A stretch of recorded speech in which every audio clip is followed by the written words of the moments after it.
చేరిన వారింట అమ్మ తరగని సుఖములనిస్తుంది. లలితామాత చెయ్యని అంటే మీ కలతలు అన్నీ తీర్చేస్తుంది. లలితాదేవిని చూడండి, ఆ అమ్మకు హారతులు ఇవ్వండి. ఆనందంతో అమ్మ ఇచ్చే ఇహ సౌఖ్యాలను పొందండి. మా లలితాదేవిని చూడండి, ఆ అమ్మకు హారతులు ఇవ్వండి, మీరివ్వండి. విన్నారా? ఇదే వినడమా? అవునా? ఇంకా చాలా పాటలు మీరు వినలేదు, అందుకే ఇవాళ పుస్తకాలు కూడా పట్టుకొచ్చేసాను. ఇవాళ పుస్తకం పట్టుకెళ్ళి ఇవాళ లలితాదేవి పాట చూడండి, వెతకండి. అందులో మొత్తం 5 సెంటెన్స్ లో ఉంటుంది. ఎంత అద్భుతంగా ఉంటుందంటే ఒక్కసారి లలితాదేవి పాట మీరు అలవాటు చేసేసుకుంటే మీరు సత్సంగానికి వెళ్ళినప్పుడల్లా ఈ పాట పడుకుంటుంటారు. ఎందుకనంటే ఆవిడ తత్వ విచారణ అంతా మీకు తెలియకుండానే ఆ పాటలో నా చేతి రాయించుకుంటారు. ఇది కూడా 24 ఏళ్ల వయసులో రాసిన పాటే, ఇప్పుడు రాసిన ఏం లేవు. 240 పాటలు ఆవిడ నా చేత. రాత్రులు నిద్రపోయేవాడిని కాదండి నేను సత్సంగాలకు వచ్చిన 14 సంవత్సరాలు ఏం చేశానో తెలుసా? కఠోరమైన సాధన చేసేసేవాడిని. రాత్రులు నిద్ర పట్టేది కాదు. నాకు ఇత్తడి పిందెలు పెట్టేటువంటి ఆ సామాను బల్ల మీద కూడా అమ్మవారే కనపడేది. రాత్రి 12 గంటలకి నేను లేచి పుస్తకం అక్కడ పెట్టుకుని అమ్మని దర్శనం చేస్తూ పాటలు రాసేసేవాడిని. మీరు నమ్మండి, నాకు అమ్మవారిచ్చినంత అనుభూతి నేను ఇవాళ ఇన్ని కష్టాన్ని అధిగమించి ఇన్ని వందల మందిని సముదాయించే వాక్శక్తి నాకు ఇలా పెరిగిందంటే అది నేను పుస్తకాలు చదివితే వచ్చిన వాక్శక్తి కాదు. ఆవిడ దర్శనమిచ్చి ఆవిడే పలుకుతున్న మాటలే అమ్మ మాటలే. నేను మాట్లాడుతున్న మాటలు గాని అన్ని ఆవిడవే. అసలు నాదంటూ ఏమీ లేదు అసలు ప్రపంచం. అందుకే మీరు ఈసారి ఎప్పుడైనా పుస్తకం ఇవాళ మీకు పుస్తకాలు పంచి పెట్టేస్తాను వచ్చిన వాళ్ళందరికీ. మీకు ఏ పాట అర్థం కాలేదో ఆ పాట వచ్చే సంవత్సరం వచ్చి ఈ పాట పాడండి గురువుగారిని అడిగారు అనుకోండి, ఈ రాగాలన్నీ మీరు నేర్చుకుంటే ఇక మీరు ఈ ఒక్క పుస్తకం పట్టుకుంటే చాలా అలాంటి పాటలు ఉన్నాయి ఇందులో. జన్మకు ఒకసారి ఆ అమ్మను చూసి వెళ్ళండి, నోరారా మీరు ఆ అమ్మ నామమే పలకండి. ఒక్కసారి చూస్తేనట అమ్మ వంక అమ్మ ఏం చేస్తుంది తెలిసాట? ఒక్కసారి చూసి అమ్మ అని అనకుండా అమ్మని చూశాక నోటప్పుడు ఏమొస్తుంది? అమ్మ అని పలికొస్తుంది. బాధ వచ్చినా బెంగ వచ్చినా మన నోటప్పుడు వచ్చేది ఏంటో తెలుసా? అమ్మ అన్న పిలిపే కదా.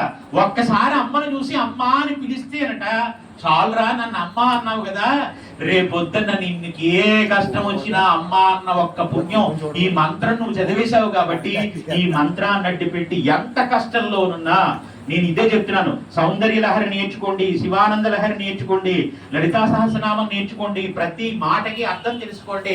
ఎందుకంటే ఆ లలితా సహస్రనామంలో సౌందర్య లహరిలో ఎన్ని అర్థాలు దాగున్నాయంటే అమ్మ తత్వం అంతా ఈ రెండింటిలోనే నిక్షిప్తం చేశారండి శంకరాచార్యులు. అమ్మ ప్రేమ ఇది చదివితే తెలుసు. ప్రపంచంలో చిత్రం ఏంటో తెలుసా? సౌందర్య లహరి మీద వ్యాఖ్యానం గరికపాటి వల్ల అవల సహస్రావధాన ఆయన 1000 పద్యాలు చెప్పిన ఆసువుగా చెప్పిన ఆయన గరికపాటి పద్మశ్రీ కదా. ఆయన ఏమని ఒప్పుకున్నాడో తెలుసా? అమ్మ అనుగ్రహం ఉండే చాగంటి వారు మాత్రమే సౌందర్య లహరికి వాద్యం చెప్పగలరు, నా వల్ల కాలేదని చెప్పాడు. చెప్పండి ఒకటండి, ఒక మహాపండితుడు ఒక సరస్వతీ పుత్రుడు వేరొక సరస్వతీ పుత్రుడు అమ్మ గురించి చెప్తే నేను ఈ పాఠం ఇలాగ నేను చెప్పలేనని ఆయనే ఒప్పుకుని చెప్పాను. అంటే ఆయన ఏమన్నాడో తెలుసా? అమ్మ గురించి చెప్పడానికి అమ్మవారే ఆయనలో అంతర్ముఖమైతే తప్ప అమ్మ గురించి ఎవరు పడితే వాడు చెప్పలేదు.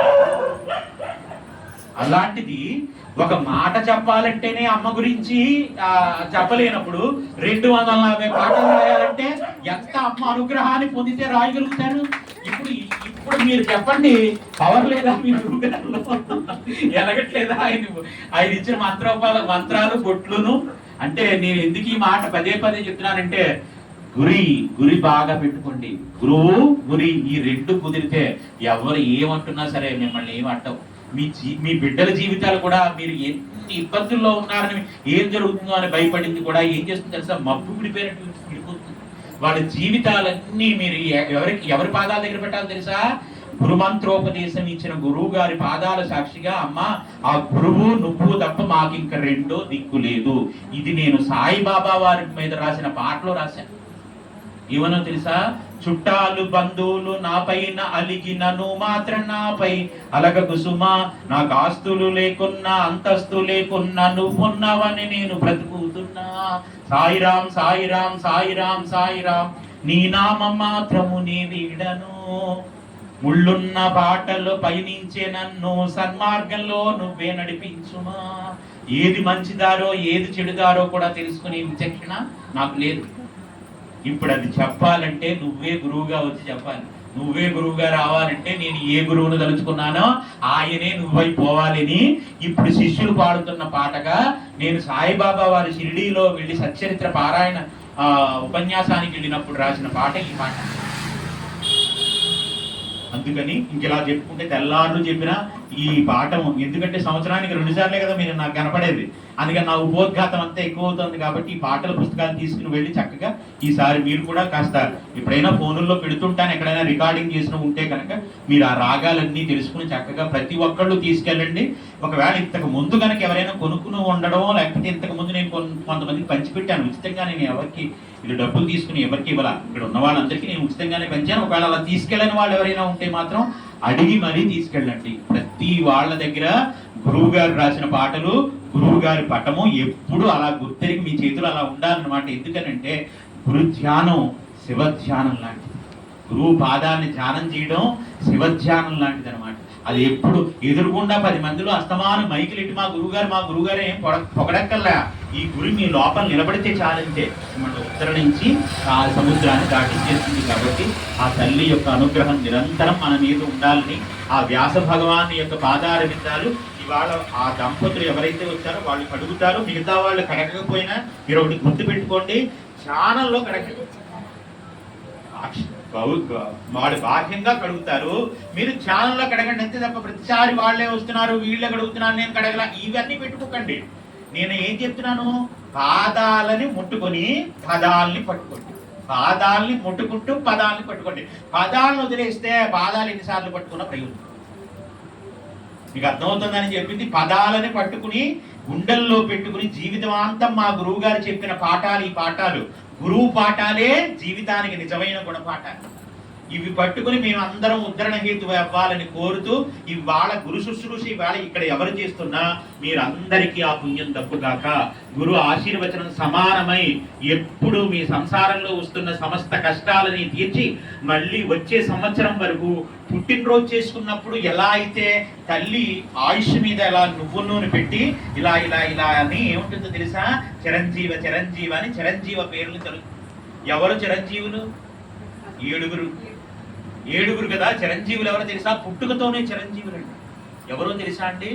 అశ్వత్థామ, కృపాచార్యుడు, వ్యాసుడు, హనుమ, విభీషణుడు, పరశురాముడు, ఇంకెవరు? 7 అయిపోయారా? మరి ఇంకొక ఆయన ఎవరు?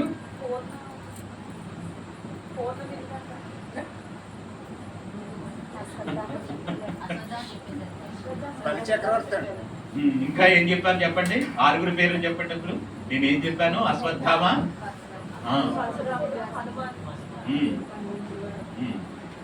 కృపాచార్యుడు, విభీషణుడు. బాగా జ్ఞాపకం పెట్టుకోండి. ఇప్పుడు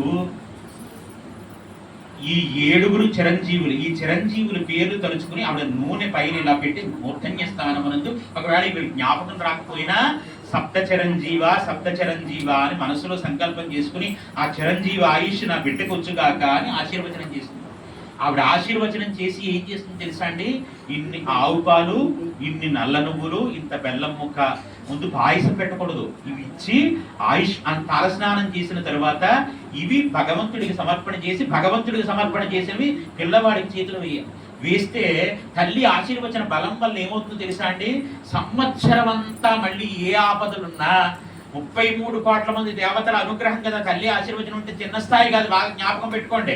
మా అమ్మే కదండి అని మీరు ఈజీగా తీసుకుంటున్నారు తప్ప ఆవిడ కేవలం నీ అమ్మ కాదు, ఈ సృష్టిని నడిపిస్తున్న పరాశక్తి స్వరూపిణి.